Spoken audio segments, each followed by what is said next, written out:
یہ 7 مقاصد ہیں جس کے لیے ہم قرآن مجید کی تلاوت کرتے ہیں۔ پہلا مقصد کہ جو ہم نماز پڑھتے ہیں اس میں جو ہم سورتیں تلاوت کرتے ہیں، سنت یہ ہے کہ حضور ہر رکعت میں ایک الگ سورت تلاوت کرتے تھے، تو ہمیں بھی چاہیے کہ ہم کم از کم اتنا قرآن مجید یاد کر لیں تاکہ ہم ہر رکعت میں ایک الگ سورت تلاوت کر سکیں۔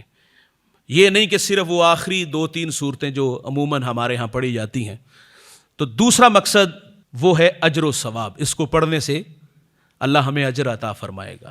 اور تیسرا مقصد جس کے لیے ہم قرآن مجید کی تلاوت کرتے ہیں وہ ہے برکت کے لیے، اس کو پڑھنے سے ہمیں اللہ تعالیٰ برکت عطا فرمائے گا۔ اور چوتھا مقصد یہ قرآن مجید جو ہے وہ شفا کے لیے پڑھتے ہیں، اور میرے نبی روزانہ سونے سے پہلے اپنے ہاتھوں پر آخری 3 سورتیں تلاوت کرتے، پھونک مارتے اور پھر پورے جسم پر مل لیتے تھے۔ اور اماں عائشہ کہتی حضور کا جب وصال کا وقت آیا تو یہ صورتیں میں تلاوت کرتی اور حضور کے ہاتھ پہ پھونک مارتی تو حضور پھر پورے جسم پر مل لیا کرتے تھے۔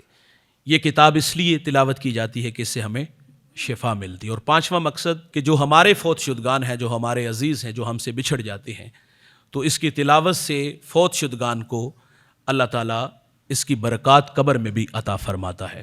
اور چھٹا مقصد جس کے لیے اس کی تلاوت کی جاتی ہے وہ اس لیے کہ جو غیر مسلم ہیں، ہمارے اچھے لہجے سے پڑھا گیا قرآن، تو ان کے دلوں میں اس کے اثرات مرتب ہوں گے۔